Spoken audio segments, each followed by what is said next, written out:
bienvenue.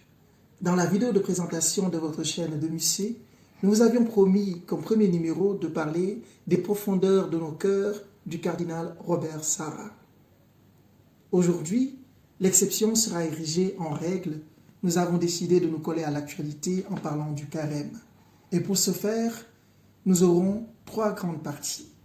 La première sera consacrée à l'étymologie et un bref rappel historique. La deuxième à la signification du carême. Et la dernière partie répondra à la question « Comment doit-on jeûner ?» La suite ou le développement, c'est dans un instant dans votre chaîne de Musée. Le mot carême vient du latin quadragesima, qui signifie les 40 jours qui nous séparent de la fête de Pâques. La Bible donne une signification assez particulière au chiffre 40. L'Ancien et le Nouveau Testament en donnent aussi également plusieurs exemples. Regardons l'Ancien Testament.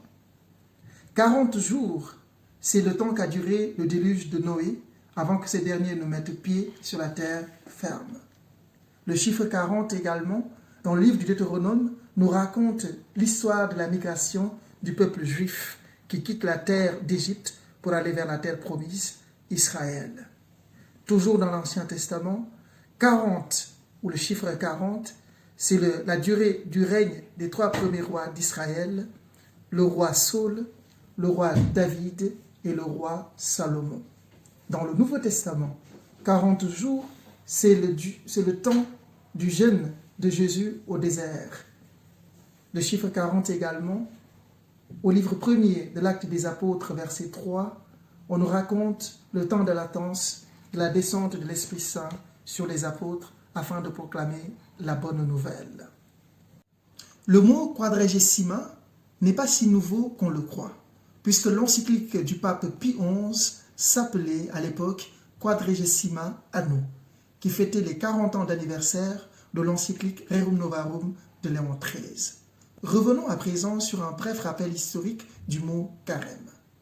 À l'ère première de la chrétienté, le carême était destiné aux catéchumènes, c'est-à-dire ceux qui avaient reçu la parole de Dieu et qui se préparaient au baptême, c'est-à-dire à être incorporés à l'Église, comme nous le rappelle le canon 204 du Code de droit canonique de 1983. Aux catéchumènes, on leur demandait des pratiques spirituelles telles que le carême, la pénitence et le pèlerinage. Par la suite, la pratique du jeûne a été étendue à tous les chrétiens, à tous les baptisés. Et c'est cette pratique que nous perpétuons jusqu'à nos jours.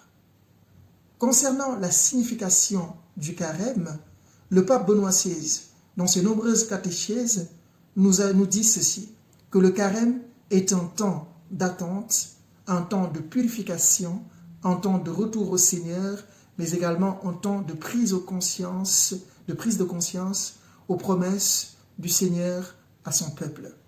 Comment doit-on jeûner? Cette réponse intéresse plus d'un.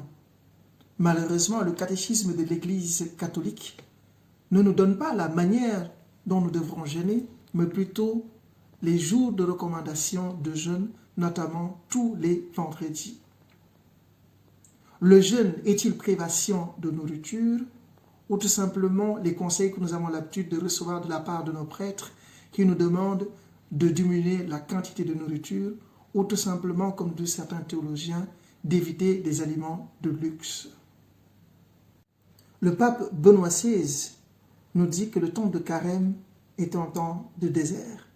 Comprenons par là qu'il ne s'agit pas d'un endroit sablonneux où les aventuriers sont à la recherche d'une oasis, mais prenons le mot désert dans son sens étymologique en latin qui signifie solitude. Le carême est ainsi pour nous chrétiens catholiques un temps de solitude avec Dieu, notre Créateur, un temps où nous nous préparons à recevoir le Christ ressuscité, le temps où nous devons faire notre propre désert. Si vous avez des questions ou des compléments d'information, nous restons à votre entière disposition. Le prochain numéro, c'est dans quelques jours et n'oubliez pas de vous abonner et de partager la vidéo autour de vous. Merci.